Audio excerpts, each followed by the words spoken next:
ఇక మూడో విషయం ఏంటంటే సమస్తము క్రీస్తు ద్వారా సృజింపబడుట. మరలా ఒకసారి కొలస్సీలు రాసిన పత్రిక మొదటి అధ్యాయం 16వ వచనం చూద్దాం. కొలస్సీలు రాసిన పత్రిక మొదటి అధ్యాయం 16వ వచనం. సర్వ సృష్టికి ఆది సంభూతుడని యేసుక్రీస్తు వారిని గూర్చి ఎందుకు రాయబడిందంటే 16వ వచనంలో దాని సమాధానం ఉంటుంది. ఒకసారి మనం చూద్దాం. కొలస్సీలు రాసిన పత్రిక మొదటి అధ్యాయం 16వ వచనం. ఏలయనగా అంటే ఎందుకనగా, ఏంటి ఎందుకనగా, సర్వ సృష్టికి ఆది సంభూతుడై ఉన్నాడు అన్న మాట ఏదైతే ఉందో ఆ మాటను మనం తీసుకుంటే సమాధానం ఇచ్చే జవాబు ఇచ్చే మాటే 16వ వచనం. ఏలయనగా అనగా ఎందుకనగా, ఎందుకు ఆయన సర్వ సృష్టికి ఆది సంభూతుడై ఉన్నాడు అనగా, ఆకాశమందున్నవి భూమి అందున్నవి దృశ్యమైనవి గాని అదృశ్యమైనవి గాని అవి సింహాసనములైనను ప్రభుత్వములైనను ప్రధానులైనను అధికారములైనను సర్వమును ఆయన యందు సృజింపబడిను, సర్వమును ఆయన ద్వారాను ఆయనను బట్టి సృజింపబడిను. ఆయన అన్నిటికంటే ముందుగా ఉన్నవాడు, ఆయనే సమస్తమునకు ఆధారభూతుడు. ఎంత చక్కగా పౌలు గారు రాశారు చూడండి, ఎంత ఈజీగా అర్థమవుతుందో చూడండి. దీంట్లో కన్ఫ్యూజ్ అవ్వాల్సిన పని ఏముంది? ఒకసారి మరలా చదువుతున్నాను. ఏలయనగా ఆకాశమందున్నవి భూమి అందున్నవి దృశ్యమైనవి గాని అనగా కనబడేవి గాని అదృశ్యమైనవి గాని అనగా కనబడనివి గాని అవి సింహాసనులైనను ప్రభుత్వములైనను ప్రధానులైనను అధికారములైనను సర్వమును ఆయన యందు సృజింపబడిను. ఈ సర్వము సృజింపబడడానికి ఎవరు కారణమయ్యా అంటే యేసుక్రీస్తు వారు. ఎవరు మూలం అంటే యేసుక్రీస్తు వారు అని ఇక్కడ వ్రాయబడి ఉంది. సర్వమును ఆయన ద్వారాను ఆయనను బట్టి సృజింపబడిను. ఆయన అనగా యేసుక్రీస్తు వారు అన్నిటికంటే ముందుగా ఉన్నవాడు. చూడండి, అన్నిటికంటే ముందుగా ఉన్నవాడు. నాకంటే నీకంటే ఈ సృష్టి కంటే దేవదూతల కంటే ముందుగా ఉన్నవాడు ఎవరంటే యేసుక్రీస్తు వారు అని అర్థం, సమాధానం ఈ వచనంలో మనకు కనబడుతుంది. ఇంకా ఏమన్నా చూద్దాం. ఆయన అన్నిటికంటే ముందుగా ఉన్నవాడు, ఆయనే సమస్తమునకు ఆధారభూతుడు. ఈ సమస్తానికి ఆధారం ఎవరు అని అంటే యేసుక్రీస్తు వారు అని ఇక్కడ పౌలు గారు కొలస్సీలో ఉన్న సంఘానికి రాస్తున్నాడు ఈ పత్రిక. కనుక ఈ ఆది సంభూతుడు అనే మాట అత్యున్నత స్థానం కలిగిన వాడు లేదా ఈ సృష్టి మీద అధికారం కలిగిన వాడు యేసుక్రీస్తు వారు అని చెప్పడం కోసం ఆది సంభూతుడు అనే మాట వాడబడింది. అంతేగాని ఆది సంభూతుడు అంటే పుట్టినవాడు అనే అర్థం ఈ యొక్క సందర్భంలో సంబంధించింది కాదు. ఆది సంభూతుడు అంటే పుట్టినవాడే, మొదట పుట్టినవాడే, మొదటగా జన్మించినవాడే. కానీ సందర్భాన్ని బట్టి ఆ యొక్క భావం ఉంటుందన్నది మాటను బట్టి మనం అర్థం చేసుకోవచ్చు. ఏంటంటే యేసుక్రీస్తు వారు పుట్టడం ఏంటి? ఒక విషయం మీరు జాగ్రత్తగా ఆలోచించండి. యేసుక్రీస్తు వారు దేవుడు అని విశ్వసిస్తున్నాం, నేను విశ్వసిస్తున్నాను, అలాగే మీరు విశ్వసిస్తున్నారు. మరి దేవుడు అయినప్పుడు పుట్టుక చావు ఏముంటుంది దేవునికి? చాలా సింపుల్గా మాట్లాడాలంటే, చాలా ఈజీగా మాట్లాడాలంటే దేవుడు అంటే ఆయనకు ఆది అంతం లేనివాడు, ఆయన ఉన్నవాడు అనువాడు.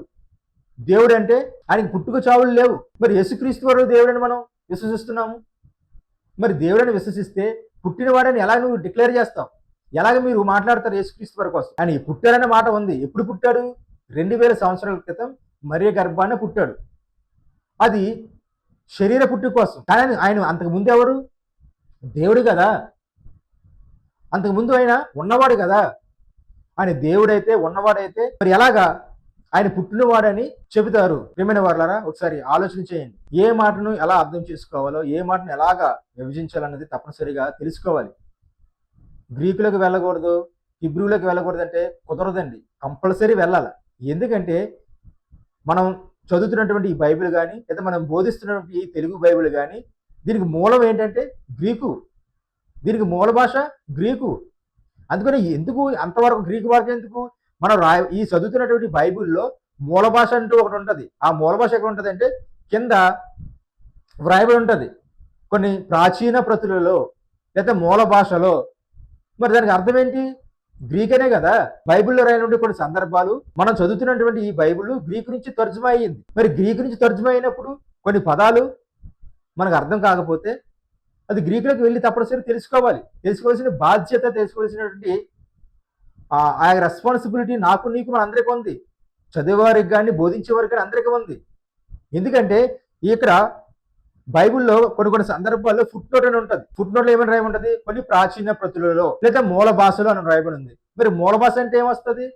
ఈ తెలుగుకి మూల భాష ఏమవుతుంది? గ్రీక్ అవుతుంది. కాబట్టి కొన్ని మాటలు మనకు అర్థం అవ్వకపోతే మూల భాషలోకి వెళ్తాం. ఆ మూల భాషలోకి వెళ్ళవలసిన అవసరం ఉంది, తెలుసుకోవాలి తప్పనిసరిగా. అంతేగాని మనకు తెలుగు చాలు, తెలుగే మనకు సరిగా రాదు, గ్రీక్ ఏం నేర్చుకుంటా, లేదా గ్రీక్లోకి ఏం వెళ్తామంటే వెళ్ళాలి, నేర్చుకోవాలి తప్పదు. కనీసం ఇలాంటి కొన్ని కొన్ని ప్రాముఖ్యమైన సందర్భాలు, కొన్ని కొన్ని ప్రాముఖ్యమైన విషయాలను తెలుసుకోవాలంటే గ్రీక్ అంతా తెలియనవసరం లేదు. జస్ట్ గ్రీక్లో ఈ పదానికి ఏమైనా అర్థం ఉందో ఆ అర్థాన్ని, ఆ భావాన్ని తెలుసుకుని బోధిస్తే, చదివితే ఈజీగా అర్థమవుతుంది. అంతే తప్ప గ్రీకులోకి వెళ్ళకూడదు, తెలుగు బైబిల్ సరిపోతుంది, ఇది మాత్రం కరెక్ట్ కాదు. ఈ మాట నాకు అనాలనిపించట్లేదు, కానీ అనవలసి వస్తుంది. ఏంటంటే తలపాక చుట్టడం రానివాడు తల వంకర అన్నాడంట. అంటే తలపాక చుట్టడం రాక తల వంకర అన్నాడంట. నాకు అంతవరకునే తెలుసు, ఇది కూడా అంతవరకు ఉంటుంది అనుకుంటా. ఇక అంతమించి నేను మాట్లాడదలుచుకోలేదు. కాబట్టి ముఖ్యంగా బైబిల్ అన్నది దేవుడి యొక్క మాటలు, సర్వశక్తిని మాటలు, నిత్యదేవుని మాటలు. ఈ మాటల ద్వారాగానే మన నిత్య జీవితం ఉంది. ఈ భూమి మీద 60-70 సంవత్సరాలు కోసం కాదు మనం బైబిల్ చదువుతున్నది, బైబిల్ నేర్చుకుంటున్నది, బైబిల్ బోధిస్తున్నది, లేదా బైబిల్ వింటున్నది, బైబిల్లో ఉన్న మాటలు. ఎందుకంటే ఈ జీవితం తర్వాత శాశ్వతమైన జీవితం ఉంది. ఆ జీవితాన్ని మనం పొందుకోవాలంటే బైబిల్లో ఉన్నటువంటి ఈ మాటలు ఎంత శక్తివంతమైనవో, ఎంత ఉన్నతమైనవో, ఎంత మహత్తు గలవో ఆలోచించండి. మరి అలాంటి మాటలు నేర్చుకునే విషయంలో, అర్థం చేసుకునే విషయంలో కొన్ని కొన్ని సందర్భాల్లో మూల భాషల్లోకి వెళ్ళడం తప్పదు, వెళ్ళాలి. వెళ్తేనే ఆ భావం తెలుస్తుంది. అప్పుడు మనకు దేవుడు అంటే ఏంటో అర్థం అవుతాడు. అప్పుడు దేవుడు మాటలు అంటే ఏంటో మనకి తెలుస్తాయి. మొత్తం గ్రీక్ అంతా రావాలి, గ్రీక్ అంతా నేర్చుకోవాలన్నది కాదు నా ఇంటెన్షన్.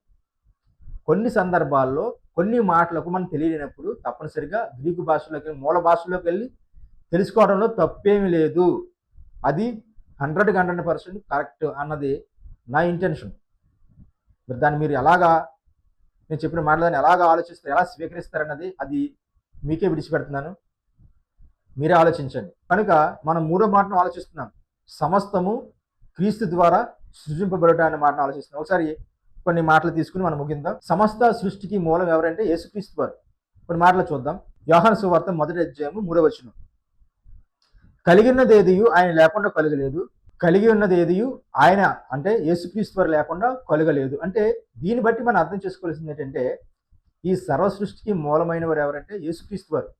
అంటే కలిగి ఉన్నది ఏది కూడా, అంటే ఈ సృష్టిలో కలిగి ఉన్నది ఏది కూడా, అది దృశ్యమైనదా అదృశ్యమైనదా, ప్రభుత్వాల అధికారమా, ప్రతీది కూడా, అది కనబడేదా కనబడనిదా, ప్రతీది కూడా యేసుక్రీస్తు వారి మూలంగానే కలిగింది అని యోహాను భక్తుడు, యేసుక్రీస్తు వారి శిష్యుడైనటువంటి యోహాను గారు 1:3 చెబుతున్నాడు.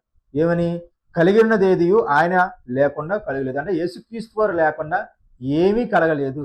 యేసుక్రీస్తు వారు లేకుండా నీవు కలగలేదు, యేసుక్రీస్తు వారు లేకుండా నేను కలగలేదు, యేసుక్రీస్తు వారు లేకుండా ఈ సృష్టిలో ఏది కూడా కలగలేదు, అది కనబడేదైనా కనబడనిదైనా అని యోహాను భక్తుడు చాలా స్పష్టంగా వ్రాస్తున్నాడు. కాబట్టి యేసుక్రీస్తు వారు ఈ సృష్టికి మూలం అన్నది ఈ మాటను బట్టి మనం ఆలోచించవచ్చు. మరొక మాట చూద్దాం. హెబ్రీయులకు రాసిన పత్రిక 1:2 ఈ దినముల అంతమందు కుమారుని ద్వారా మనతో మాట్లాడాను, ఆయన ఆ కుమారుని సమస్తమునకు వారసునిగా నియమించెను, ఆయన ద్వారా ప్రపంచములను నిర్మించెను. హెబ్రీయులకు రాసిన పత్రిక 1:2 ఈ దినముల అంతమందు కుమారుని ద్వారా మనతో మాట్లాడాను, ఆయన ఆ కుమారుని సమస్తమునకు వారసునిగా నియమించెను, ఆయన ద్వారా ప్రపంచములను నిర్మించెను. అంటే యేసుక్రీస్తు వారి ద్వారాగా ప్రపంచములను నిర్మించాడు. ఎవరో? దేవుడు. యేసుక్రీస్తు వారి ద్వారా ప్రపంచాలను నిర్మించాడు. అంటే ఈ ప్రపంచాల నిర్మాణకుడు ఎవరంటే హెబ్రీ గ్రంథకర్త రాస్తున్నాడు. ప్రపంచములు అంటే ఇక్కడ ఏమైనా ఉందంటే యుగములు. కనుక యేసుక్రీస్తు వారు ఎవరంటే ఈ ప్రపంచ నిర్మాణకుడు, ఈ ప్రపంచాన్ని నిర్మించినవాడు, ఈ ప్రపంచాలను నిర్మించినవాడు, అంటే యుగాలను నిర్మించినవాడు. మరి అలాంటి ఆయనకు విధేయులమైన మనం బ్రతకాలి, విధేయులమైన జీవించాలి అన్నది ఈ మాటను బట్టి మనం నేర్చుకోవచ్చు, తెలుసుకోవచ్చు. ఇక చివరిగా 4వ విషయాన్ని మనం ఆలోచన చేస్తే యేసుక్రీస్తు వారు ఎవరంటే ఈ సమస్తానికి ముందు ఉన్నవాడు అన్న విషయాన్ని మనం ఆలోచన చేద్దాం. అంటే యేసుక్రీస్తు వారు ఎవరంటే ఈ సమస్తమునకు ముందు ఉన్నవాడు, అంటే ఆయన ఉన్నవాడు అని ఈ యొక్క 4వ విషయాన్ని మనం నేర్చుకుందాం. మరలా మనం కొలస్సీయులకు రాసిన పత్రిక 1:1 17వ వచనం చూద్దాం. కొలస్సీయులకు రాసిన పత్రిక మొదటి అధ్యాయం 17వ వచనం. ఆయన అన్నిటికంటే ముందుగా ఉన్నవాడు, ఆయనే సమస్తమునకు ఆధారభూతుడు. మరలా చదువుతున్నాను. ఆయన అనగా యేసుక్రీస్తు వారు అన్నిటికంటే, పైన రాయబడినటువంటి విషయాలు ఏవైతే ఉన్నాయో వాటన్నింటికంటే ముందు ఉన్నవాడు యేసుక్రీస్తు వారు, ఆయనే సమస్తానికి ఆధారభూతుడు అన్నాడు. అంటే ఈ మాటను బట్టి యేసుక్రీస్తు వారు ఎవరంటే ముందు ఉన్నవాడు. దేనికంటే ముందున్నవాడంటే ఈ సృష్టికి ముందున్నవాడు, అలాగే దూతలకు ముందున్నవాడు అని అర్థం వస్తుంది. ఒక మాటలో చెప్పాలంటే ఆయన నిత్యుడు. యేసుక్రీస్తు వారు ఎవరంటే నిత్యుడు. అంటే నాకంటే, నీకంటే, మనందరికంటే, ఈ సృష్టి కంటే, దేవతల కంటే ముందున్నవాడు ఎవరంటే యేసుక్రీస్తు వారు. ఆయన ఎవరంటే నిత్యుడు. ఆయన పుట్టినవాడు కాదు. అందుకనే యేసుక్రీస్తు వారు, స్వయంగా యేసుక్రీస్తు వారే ఒకనొక సందర్భంలో యూదులతో మాట్లాడుతూ ఏమంటారు తెలుసా? నేను అబ్రాహాము కంటే ముందున్నవాడిని అంటాడు. ఒకసారి సందర్భాన్ని చూద్దాం. యోహాను సువార్త 8వ అధ్యాయం 58వ వచనం. యేసు అబ్రహాము పుట్టక మునిపే నేను ఉన్నానని మీతో నిశ్చయముగా చెప్పుచున్నాను. మరలా చదువుతున్నాను. యేసు అబ్రహాము పుట్టక మునిపే నేను ఉన్నానని మీతో నిశ్చయంగా చెప్పుచున్నాను. ఇక్కడ సందర్భం ఏంటంటే, అబ్రహాము మా తండ్రిని మీరు చెప్పుకుంటున్నారు కదా, అబ్రహాము నా దినము చూతునని మిగులు ఆనందించాను, అది చూచి సంతోషించాను అని యేసుక్రీస్తు వారు చెప్పినప్పుడు అక్కడ ఉన్నటువంటి యూదులు ఏమంటారంటే, నీకు ఇంకా 50 సంవత్సరాలైనా లేవే, నువ్వు అబ్రహాము చూచితివా అని అంటారు. అని అన్నప్పుడు యేసుక్రీస్తు వారు ఏమని అంటారంటే 58వ వచనంలో, యేసు అబ్రహాము పుట్టక మునిపే నేను ఉన్నానని మీతో నిశ్చయముగా చెప్పుచున్నాను అని. అంటే యేసుక్రీస్తు వారు అబ్రహాము గారు పుట్టక ముందే ఉన్నవాడు అని ఇక మాటను బట్టి మనం అర్థం చేసుకోవచ్చు. అంటే యేసుక్రీస్తు వారు అంటే ఉన్నవాడు, ఆయన నిత్యుడు, ఆయన దేవుడు. మరొక మాట మనం చూద్దాం. హెబ్రీయులకు రాసిన పత్రిక మొదటి అధ్యాయం 3వ వచనం. ఆయన దేవుని మహిమ యొక్క తేజస్సును. ఆయన అంటే ఎవరంటే యేసుక్రీస్తు వారు. యేసుక్రీస్తు వారు ఎవరని అంటున్నారంటే దేవుని మహిమ యొక్క తేజస్సు. యేసుక్రీస్తు వారు ఎవరంటే దేవుని యొక్క మహిమ, దేవుని మహిమ యొక్క తేజస్సు. తేజస్సు అన్న మాట దగ్గర 3 అంకి వేసింది, కింద పుట్టినట్లే ఉంది ప్రతిబింబం. అంటే యేసుక్రీస్తు వారు దేవుని యొక్క ప్రతిబింబం. మరి దేవుని యొక్క ప్రతిబింబం అంటే ఆయన పుట్టినవాడని ఎలా మనం మాట్లాడతాం? ఆయన పుట్టినవాడని ఎలాగ మాట్లాడతారు అంటే, దేవుడు ఎలాంటి వాడో సేమ్ డిటో అలాంటి వాడే యేసుక్రీస్తు వారు. దేవుడు ఎలాంటి వారో అలాగే అలాంటి వారు యేసుక్రీస్తు వారు. ఇందులో మార్పులు చేర్పులు లేవు, హెచ్చు తగ్గులు లేవు. తండ్రి ఎలాంటి వాడు, కుమారుడు అలాంటి వాడే. కనుక ఈ మాటలు విన్న మనమంతా కూడా యేసుక్రీస్తు వారిని చాలా ఈజీగా మాట్లాడేస్తున్నాం. ఆయన కోసం, ఆయన మన రక్షకుడు, ఆయన మన సృష్టికర్త, ఆయన మనల్ని చేసినటువంటి ఆయన యేసుక్రీస్తు వారు మనం సృష్టించిన దేవుడు. అలాంటి ఆయన విషయంలో ఎంత ఈజీగా ఆయన సృష్టము అనేస్తున్నామంటే, ఒక సృష్టిగా ఆయనను చిత్రీకరిస్తున్నారంటే మరి ఎంత దారుణంగా మాట్లాడుతున్నారు యేసుక్రీస్తు వారి కోసం. లేదని చాలా వద్దండి, అది చాలా తప్పు చేస్తున్నారు. కాబట్టి కొలస్సీయులకు రాసిన పత్రిక మొదటి అధ్యాయము 15 నుంచి 17 వచనాల్లో రాయబడిన మాటలను బట్టి, ఆ సందర్భాన్ని బట్టి మనం గ్రహించవలసింది, అర్థం చేసుకోవాల్సింది ఏంటంటే, యేసుక్రీస్తు వారు దేవుని యొక్క స్వరూపం కలిగిన వాడు. అలాగే యేసుక్రీస్తు వారు ఆది సంభూతుడు, అనగా సర్వ సృష్టి మీద అధికారం కలిగిన వాడు, అత్యున్నత స్థానం కలిగిన వాడని మనం ఆలోచించాం.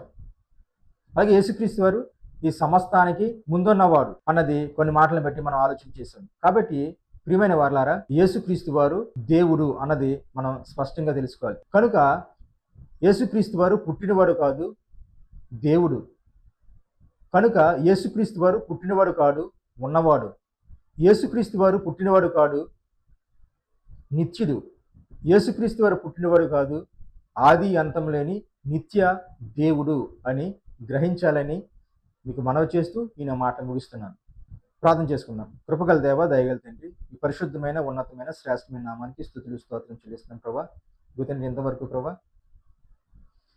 యేసుక్రీస్తు వారు మీ స్వరూపం కలిగిన వాడని, అలాగే సర్వ సృష్టికి ఆది సంభూతుడు, అనగా ఈ సర్వ సృష్టిపై అత్యున్నత స్థానం కలిగి అధికారం కలిగిన వాడని, ఈ సృష్టించిన సృష్టికర్తని, సమస్తానికి మూలమైన వాడని, అలాగే ఈ సమస్తానికి ముందు ఉన్నవాడని, మీ మాటలను కొన్ని ఆలోచన చేయడం జరిగింది ప్రభా. తండ్రి, విన్న ప్రతి ఒక్కరూ మీ మాటలను తండ్రి మంచి మనసుతో అర్థం చేసుకుని గ్రహించి మంచి ఆలోచనతో మిమ్మల్ని విశ్వసించడానికి, క్రీస్తుని దేవునిగా తమ హృదయాలలో ప్రతిష్ఠ చేసుకోవడానికి గ్రహించి వారి యొక్క హృదయాలలో క్రీస్తుని ప్రభువుగా ప్రతిష్ఠించుకుని ఆయనే సర్వ సృష్టికి ఆధారభూతుడని, యేసుక్రీస్తు వారు దేవుడని, యేసుక్రీస్తు వారు నిత్యుడని, అలాగే యేసుక్రీస్తు వారు ఆది అంతములని నిత్య దేవుడని వారు గ్రహించడానికి వారి యొక్క హృదయాలను తెరవండి, వారి మనసులను తెరవండి, వారి యొక్క మనోనేత్రాలను తెరవమని